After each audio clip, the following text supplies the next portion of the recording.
하나님 말씀 보십니다. 예레미야 34장입니다.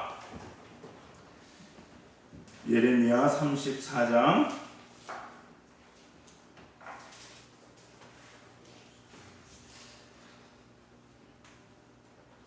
예레미야 34장 8절부터 11절입니다. PPT가 없습니다. 성경을 좀 찾을 테니까 오늘 잘 따라오시기 바랍니다. 예레미야 34장 8절부터 11절까지 한 절씩 교독하십니다. 34장 8절부터입니다. 저부터 읽고 다음 절 여러분이 읽고 마지막 절 같이 읽겠습니다.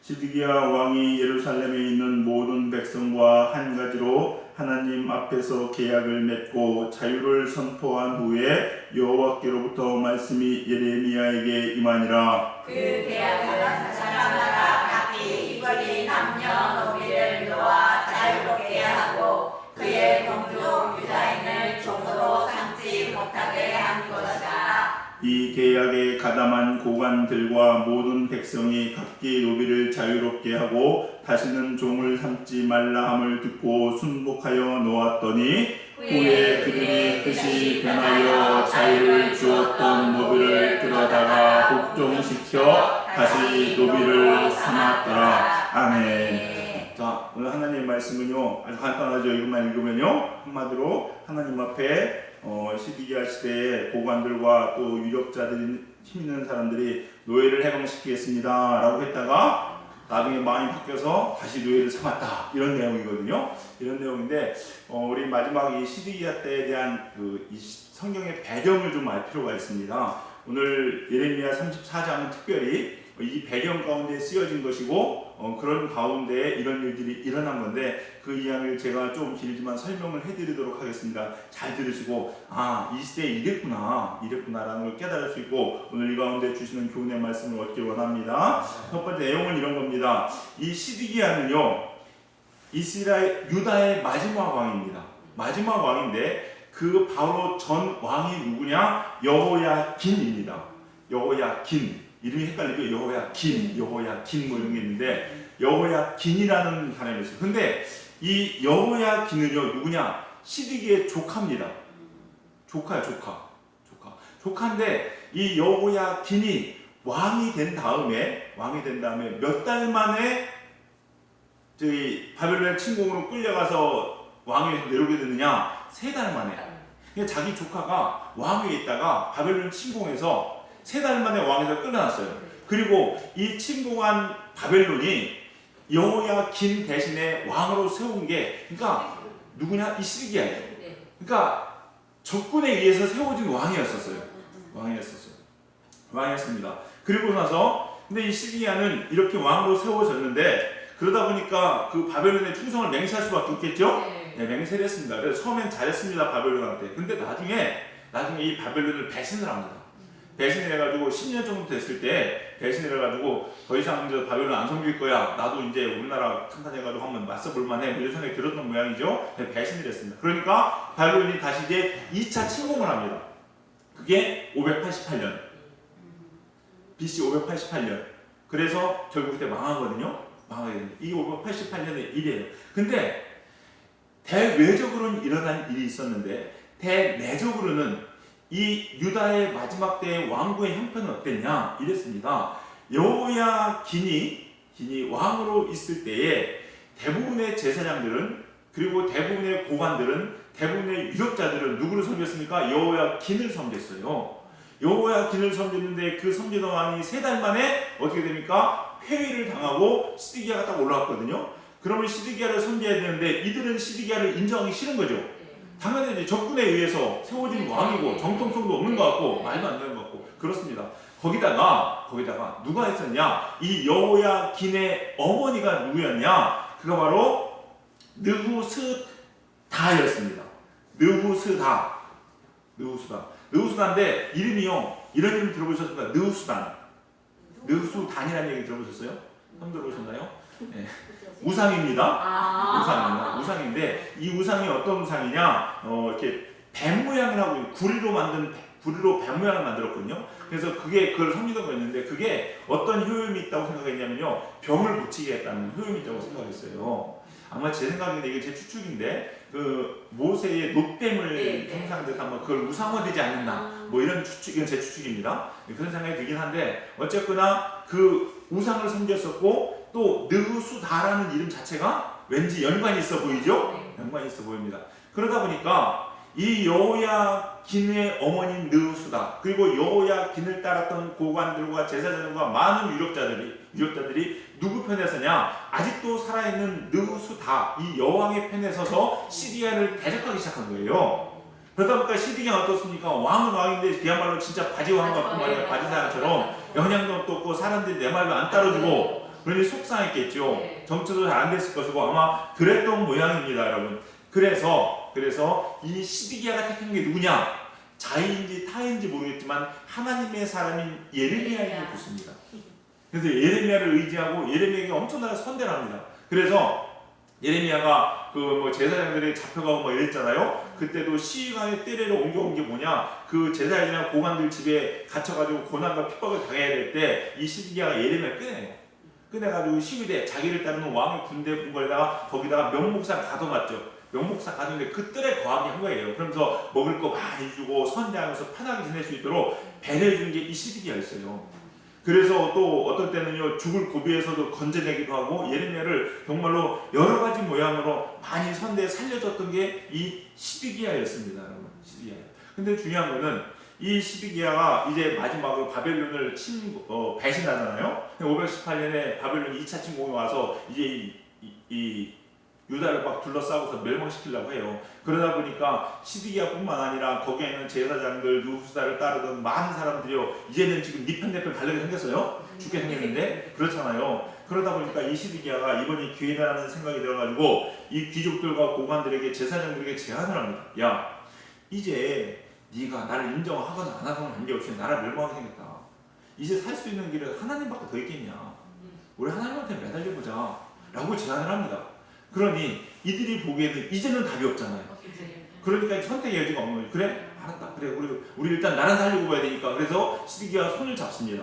손을 잡는데 이 시드기야는 뭐가 또 필요했냐면요, 하나님께 돌아온다고 얘기하는데 뭔가 하나님께 돌아왔던 징표나 표시들이 필요한 거예요. 그래서 하나님을 볼 수 있는, 하나님 우리가 정말 돌아왔습니다 라고 하는 뭔가가 필요한 거죠. 그걸 뭘로 선택했느냐? 성경에 보니까 노예를 해방시키는 거, 희년, 이거 떠올랐던 모양이에요. 그래서 자, 우리가 지금부터 노예들을 해방하자 라고 해서 선포하고 노예를 해방시킵니다. 근데 여러분, 이것도 말도 안 되는 게요, 원래 하나님 말씀에 분명히 뭐라고 나오냐, 신명기에 같은 히브리 끼는 노예를 삼으면 안 됩니다.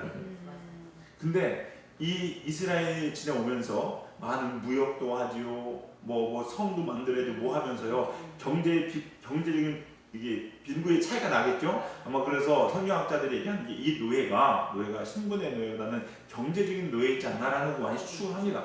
돈이 없기 때문에 돈에 팔려서 들어온 노예들이 아니었나 라는 생각을 하는 거죠. 어쨌거나 그런 노예들, 근데 성경은 그런 노예들도 다 풀어주게 돼 있죠. 그래도 풀어줬는데 이 풀어주고 나서 그렇게 우리가 하나님 율법을 지킵니다 라고 하고 있었습니다. 그러면서 하나님을 지킨다는 징표로 우리가 결단을 하면서 맹세를 하는데 어떤 맹세를 하느냐, 송아지를 갖다 놓습니다. 송아지를 갖다 놓고서 송아지를 쫙 갈릅니다. 그리고 나서 그 사이를 지나가요. 그러면서 불로 제단을 씁니다. 이게 무슨 의미냐, 송아지를 쪼개놓고 그 사이를 지나간다는 얘기는 내가 이 언약을 지키지 않으면 내가 이 송아지처럼 쪼개질 것입니다. 죽겠다는 얘기예요. 그 각오로 다짐을 하는 겁니다. 그리고 그 괴를 지나가면서 하나님께 제단을 올려서 언약을 세웁니다. 근데 나중에 이런 언약을 세우거든요. 언약을 세우고 났는데 상황이 좀 바뀌기 시작합니다. 바뀌어서 하나님 테스트한 거겠죠. 어떻게 했냐, 애굽의 군대 보내요. 애굽의 군대를 바벨론을 치기 위해서, 유다를 돕기 위해서 어떻게 하냐, 애굽의 군대가 어디로 오느냐, 이 유다의 국경에 이르렀다는 소식을 듣게 됩니다. 그러자 이 고관들이 어떻게 하냐, 이제는 됐다. 이제는 바벨론 이길 수 있겠다. 애굽이 도우러 왔잖아. 그러면서 자기가 풀었던 노예들, 야, 다시 와. 그런 게 어딨어? 넌 빚 안 갚았잖아. 너 내 노예. 하고 끌어다가 노예로 다시 삼습니다. 그래서 오늘 읽지는 않았지만 이 예레미야 34장의 말씀은요, 이렇게 하나님의 언약을 배반한 시드기야와 그들에 대해서 하나님께서 예레미야를 통해서 진노를 쏟아부으십니다. 그게 오늘 예레미야 34장의 말씀입니다. 34장 내용을 한번 살펴보면요, 한번 쭉 보시면요, 거기 보시면 이런 말이 있습니다. 19절 한번 보실까요? 18절 보실까요? 18절 송아지를 둘로 쪼개고 그 두 조각 사이로 지나매 내 앞에 언약을 맺었으나, 아까 말씀드렸죠? 지났어요. 언약을 맺었어요. 그 말을 시행치 아니하여 내 언약을 어긴 그들을 곧 송아지 두 조각 사이로 지난 유대 고관들과 예루살렘 고관들과 내시들과 제사장들과 이 땅 모든 백성을 해가면서 20절부터 뭐라고 얘기하느냐? 하늘의 공중의 새와 땅의 짐승의 먹이가 되게 할 것이다 라고 얘기하면서 하나님께서 진노를 쏘아온 것을 우리가 볼 수 있습니다. 여러분, 이게 오늘 34장의 전체적인 내용의 흐름이에요. 여러분, 내용 이해가 되시죠? 집에 가서 한번 34장을 쭉 한번 다시 읽어보세요. 그러면서 오늘 이 말씀을 통해서요, 우리가 알아야 될 것 제목으로 이렇게 정했습니다. 두 마음을 버려라. 두 마음을 버려라. 두 마음. 우리가요, 예수님 믿으면서 두 마음을 품으면 절대 안 되는 줄 믿으시기 바랍니다. 그래서 첫 번째 대지, 첫 번째 뭐냐? 두 마음을 버려야 하는 첫 번째 대지는 두 마음을 품지 말라는 겁니다. 우리가 두 마음을 품으면 안 됩니다. 하나님을 섬기는 마음은요, 그 어느 마음보다 순결하고 순수해야 합니다. 깨끗해야 돼요. 여러분, 여러분이 예배하는 이유, 봉사하는 이유, 찬양하는 이유, 섬기는 이유가 오직 하나님 한 분이어야 됩니다. 그 동기와 결과와 과정이 깨끗하고 순수해야 됩니다. 여러분, 다른 마음이 있으면 된다, 안 된다? 안 된다는 거예요. 여러분, 깨끗하고 순수하다는 말을요, 다른 표현이라고 하면 뭐겠습니까? 이유가 하나라는 거예요. 목적이 하나라는 겁니다. 그게 뭐예요? 하나님 한 분이에요. 여러분, 이유가 하나이라는 말은요, 다른 게 아니라 이런 의미입니다. 예배하는 이유, 신앙생활하는 모든 이유는 뭐냐? 목표와 이유가 누구에게만 있습니까? 하나님께만 있습니다. 여러분, 하나님께만. 그런데 참 안타까운 것은 뭐냐면요, 하나님을 위해서 하나님 기준으로 살겠다는 그런 목표가 아니라 사람들이 신앙생활하는 이유도 가만히 보면요, 자, 내 기준으로, 내 기분으로, 혹은 나를 위해서 이렇게 살아갑니다. 자아 실현을 위해서, 어떤 사람들은요, 봉사하기 위해서 옵니다. 여러분, 이거는요, 순수한 목적이 아닙니다. 결국 중심이 뭐예요? 나예요. 하나님이 아니에요. 벌써 마음이 갈라진 겁니다. 여러분, 싱글 포커스가 아니에요. 관점, 초점이 하나가 아닙니다. 여러분, 이게 죄입니다. 관역에서 빗나갑니다. 여러분, 관역이죠. 관역의 정중앙은 하나입니까? 둘입니까? 하나입니다. 여러분, 하나. 화살은 날아가서 그 정중앙에 맞아야 돼요. 근데 목표가 날아가는 게 정중앙이 아니고 여기도 괜찮고 저기도 괜찮다. 이거는 명중이 아닙니다. 여러분, 명중이 아니에요. 우리가 하나님 앞에 하나님 섬길 때는요, 한 마음을 품으셔야 됩니다. 오직 하나님 한 분이셔야 됩니다. 이 마음이 아니기 때문에 우리 인생이 많이 틀어지고요, 뭔가 꼬이기 시작하는 거예요. 성경을 찾아보겠습니다. 마태복음 6장 24절. 마태복음 6장 24절 찾겠습니다. 마태복음 6장 24절 찾으셨나요? 같이 읽겠습니다. 시작. 한 사람이 두 주인을 섬기지 못할 것이니 혹 이를 미워하고 저를 사랑하거나 혹 이를 중히 여기고 저를 경히 여김이라. 너희가 하나님과 재물을 겸하여 섬기지 못하느니라. 아멘. 우리는요, 나 다 사랑합니다. 거짓말입니다. 반드시 누구는 더 사랑하고 누구는 덜 사랑하고, 누구의 말은 듣고 누구의 말은 안 듣게 되어 있습니다. 여러분, 이거는 제대로 섬기는 게 아니에요. 여러분, 하나님과 재물을 겸하여 섬길 수 없습니다. 여러분, 내가 하나님도 사랑하지만 재물도 좀 있었으면 좋겠다, 말이 되는 것 같지만 말이 안 됩니다. 여러분, 이건 있을 수 없어요. 성경은 분명히 얘기합니다. 하나님과 재물을 겸하여 섬길 수 없다라고 얘기합니다. 여러분 마음속에 하나님 말고 또 다른 무엇이 있다면요, 그거는 거짓이죠. 버리셔야 됩니다. 또 성경 찾습니다. 고린도후서 6장 6장입니다. 6장 15, 16절. 고린도후서 6장 15, 16절. 15, 16절 같이 읽겠습니다. 시작. 그리스도와 벨리알이 어찌 조화되며 믿는 자와 믿지 않는 자가 어찌 상관하며 하나님의 성전과 우상이 어찌 일치가 되리요. 우리는 살아계신 하나님의 성전이라. 이와 같이 하나님께서 이르시되 내가 그들 가운데 거하며 두루 행하여 나는 그들의 하나님이 되고 그들은 나의 백성이 되리라. 아멘. 그리스도와 벨리알이 어찌 상관하고 믿지 않는 자와 믿는 자가 어찌 상관하느냐. 여러분, 믿지 않는 사람하고 결혼하지 말라고 얘기하죠. 여러분, 이게 영적인 결합이기 때문에 그렇습니다. 절대 하나가 될 수 없습니다.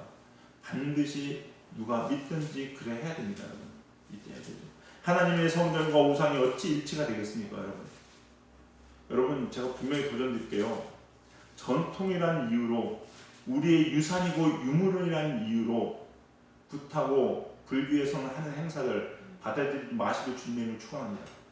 분명히 말씀드립니다. 우상 숭배입니다. 우상 숭배예요. 맞습니까? 틀립니까? 틀립니다, 여러분. 우상 숭배는 틀린 거예요. 우상 숭배는 틀린 거잖아요. 예, 맞죠? 우상 숭배가 틀린 거라고요. 절대 거기에 동의하시면 안 됩니다, 여러분. 유물이기 때문에 받아들이기 괜찮고 전통이기 때문에 가서 우리도 같이 이렇게 합장해도 된다고? 말도 안 되는 소리 하지 마십시오, 여러분. 다 지옥 갑니다, 여러분. 절대 그러지 마시기 바랍니다. 성경 또 한번 찾아볼까요? 야고보서 3장입니다. 야고보서 3장 10절에서 12절. 10절에서 12절입니다. 야고보서 3장 10절에서 12절 373면쯤에 있습니다. 같이 읽겠습니다. 시작. 한 입에서 찬송과 저주가 나오는도다. 내 형제들아, 이것이 마땅하지 아니하니라. 샘이 한 구멍으로 어찌 단물과 쓴물을 내겠느냐. 내 형제들아, 어찌 무화과 나무가 감람 열매를 포도나무가 무화과를 맺겠느냐. 이와 같이 짠물이 단물을 내지 못하느니라. 여러분, 우물에서 단물과 쓴물이 같이 나오나요? 아니죠. 같이 나올 수 없습니다, 여러분. 맞죠? 배나무에서 배도 열리고 사과도 열리나요? 아니요. 없습니다, 여러분. 포도나무에서 감람나무와 포도나무 같이 날리지 않지요. 그런데 이 말도 안 되는 일을 행하는 게 있습니다. 누군지 아십니까? 사람의 입술입니다. 하나님을 찬양하는 입으로 남을 비방하고 욕하고 뒤에서 수근수근거리고 당을 짓고 비방하고 이런 일을 해요, 안 해요? 합니다, 여러분. 이거는 있을 수 없는 일이에요. 둘 중에 하나는 거짓이라는 얘기입니다. 둘 중에 하나는 거짓이에요, 여러분. 뭔가 잘못된 겁니다, 여러분. 잘못된 거예요. 한 입으로 두 말 할 수 없다는 거죠. 근데요, 보세요. 찬송과 저주 같이 나오거든요. 혀가 하나의 둘이에요. 혀 하나죠. 하나예요. 근데 짐승 중에요. 혀가 둘인 짐승이 있어요. 뱀. 그래서 거짓의 영이에요. 아세요? 인간이 사탄에게 속으니까 하나인 혀로 두 말을 하는 거예요.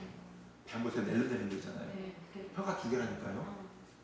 하나는 사람들한테 이런 말 저런 말 거짓말하고 또한 진짜는 숨기고.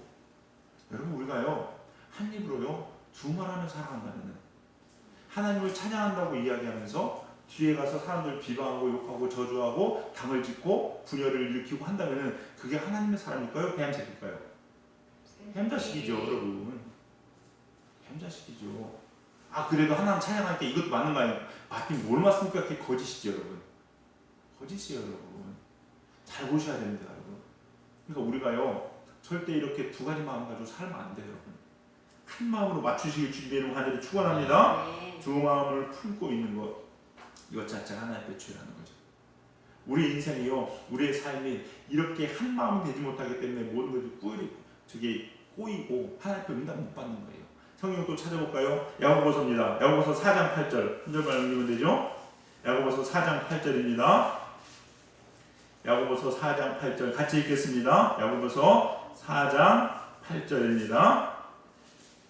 다음에 찾을 것도 야고보서에 있으니까 야고보서 착각해 주시기 바랍니다. 야고보서 4장 8절 같이 읽겠습니다. 시작. 하나님을 가까이 하라. 그리하면 너희를 가까이 하시리라. 죄인들아, 손을 깨끗이 하라. 두 마음을 품은 자들아, 마음을 성결하게 하라. 두 마음 품지 말으시라고. 야고보서 1장 8절입니다. 야고보서 1장 8절. 야고보서 1장 8절 같이 읽겠습니다. 시작. 두 마음을 풀어 모든 일에 정함이 없는 자라. 두 마음을 품어 모든 일에 정함이 없는 사람이에요. 그러면서 7절에 앞에 뭐라고 하니까 이런 사람은 무엇이든지 주께 얻기를 생각하지 말라. 두 마음을 품으면요 아무것도 응답이 없습니다. 여러분 특별히 도전드립니다. 여러분 우리 사랑하는 정일교회 성도님들 결단하시기 바랍니다. 이제는요 마지막 때예요. 이제는요 중간에 서서 이쪽 간 보고 저쪽 간 보고 할 때가 아닙니다. 분명히 정하셔야 됩니다. 하나님이면 하나님, 세상이면 세상. 하나님 말씀대로 살려고 내가 그 말씀에 목숨을 걸든지 아니면은 그냥 내 입지에 잘 먹고 잘 사는 걸로 가시든지 하셔야 될 때가 옵니다. 그리고 분명한 선택을 요구할 때가 분명히 올 겁니다. 아, 좋은 게 좋으니까 이것도 하고 저것도 하고 세상에서 좀 타협도 하면서 예배도 드리고 아닙니다, 여러분. 그거 그렇게 될 수가 없어요, 여러분. 우리 사랑하는 성도님들 두 마음 품지 마시기 바랍니다. 그리고 하나님 말씀으로 여러분의 마음을 다 정렬시키세요. 초점 맞추세요, 여러분. 그리고 거기에요 그냥 여러분을 집어 던지세요, 여러분. 그거 흔들리지 마세요, 여러분. 아니면요 그냥 죽음을 택하실 수 있는 믿음 가지시기 바랍니다. 어차피 죽잖아요. 아닌가요? 저는요 여만서 원장님 하시는 말씀이요 그게만 너무 와닿는 게 뭐라고 하지 아십니까? 내가 여기서 3년 고난당하는 게 낫지 하나님 앞에 가서 여기서 타협해가지고 어떻게 구원받았다 칩시다. 하나님 앞에 부끄럽게 맨날 영원히 하나님 눈치 보고 살까 생각해 보라고. 그러느니 그냥 여기서 사람들한테 미움받는 게 몇 배 낫지 않겠냐고 그 얘기하는데 맞네 그거. 맞지 않아요 여러분? 할렐루야 승리하시기 바랍니다. 하나님께서 지키세요 여러분. 그리고요 마지막 때는 진짜로요 교회 안에서 배교하는 사람들이 분명히 나온다고 성경에 기록되어 있어요. 제 얘기가 아닙니다. 성경에 기록되어 있어요. 오히려 믿는 자들이 믿는 자를 넘겨주는 시대. 그 시대에 여러분요 진짜 여러분의 마음을 하나로 맞추지 않으면요 살 수 없습니다. 그래서는 천국 갈 수 없어요. 우리 성도님들 꼭 승리하신 주님을 간절히 축원합니다. 두 번째는요 두 마음을 품지 않는 사람들. 어떤 사람들이냐? 하나님의 언약을 지키는 사람들입니다. 하나님과의 언약을 지키는 사람들, 하나님과의 약속을 지키는 사람들이 두 마음을 품지 않은 사람들입니다. 두 마음을 품지 않고 하나님 앞에 정결한 자는 반드시 하나님의 언약을 지키게 되어 있습니다. 여러분 하나님의 뜻대로 하나님을 위해서 사는 자들은 삶의 모든 방향과 기준이 누굴 향해 있습니까? 하나님을 향해 있고 그 말씀 한마디 말씀을 살아내기 위해서 자기의 모든 것을 다 내어 던질 수 있는 사람이 그 사람의 두 마음을 품지 않은 사람입니다. 여러분 않은 사람이에요. 하나님의 말씀 하나님과 언약한 것도 있다면 여러분 무조건 지키시길 주님의 완전히 축원합니다. 그런데요 이게 어려워요. 왜? 믿음이 충만해서 은혜가 막 넘쳐가지고 진짜 누구 말대로 은혜 복 맞은 것 같아가지고 순간 막 정신 못 차리고 하나님께 막 이성원하고 저성원하고 막 선교사로 내가 헌신을 하겠습니다. 내가 1편 내가 40 이후의 인생은 선교사로 살아가겠습니다. 막 해가면서 막 하고 하나님 이것만 해결해 주시면 제가 제 아들을 바치겠습니다. 뭐 이런 얘기 하고 막 마음 하는 거야 막 그냥 은혜 받아가지고. 그러나 정신 차려봤더니 내가 뭔 일이란 거지? 이러면 안 된다고요. 안 된다고요. 하나님께 한번 서원하고 약속한 건 지켜야 돼요, 말아야 돼요? 지켜야 돼요. 여러분이 혹 사시다가 그 하나님과의 약속 때문에 여러분의 삶에 엄청나게 어려움이 있을지라도 지키시길 주의 축원합니다. 혹 그 약속 때문에 언약 때문에 내 목숨을 내어 줘야 한다 할지라도 지킬 수 있는 믿음 가지시기 바랍니다. 이게 진짜 믿음이에요. 시드기와 고관들 어떻습니까? 처음에는 살기 위해서 야 지금 내가 죽게 생겼는데 나라가 멸망하면 노예가 무슨 상관이야? 내가 지금 노예가 들판인데 그렇죠?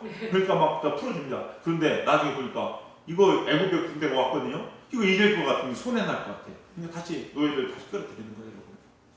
이거는 언약이 아니에요, 여러분. 여러분 우리가 생각해 보세요. 계약을 할 때 저 사람의 계약을 이행하라고 요구하기 전에 반드시 내가 먼저 그 계약을 지켜야 돼요. 맞죠?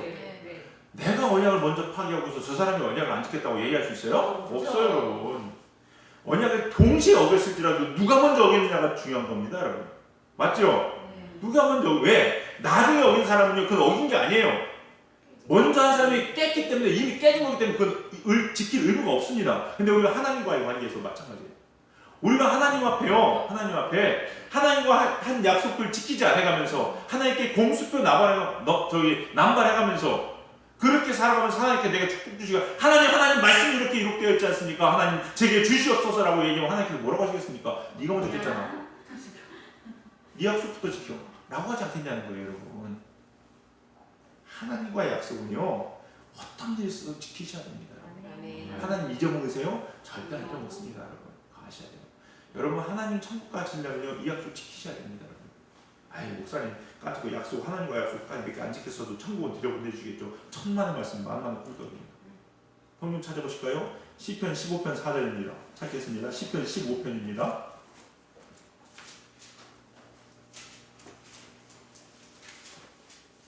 시편 15편 4절.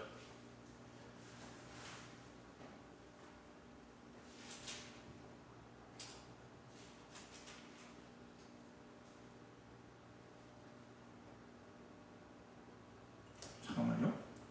틀렸네요. 주제가 아닌데.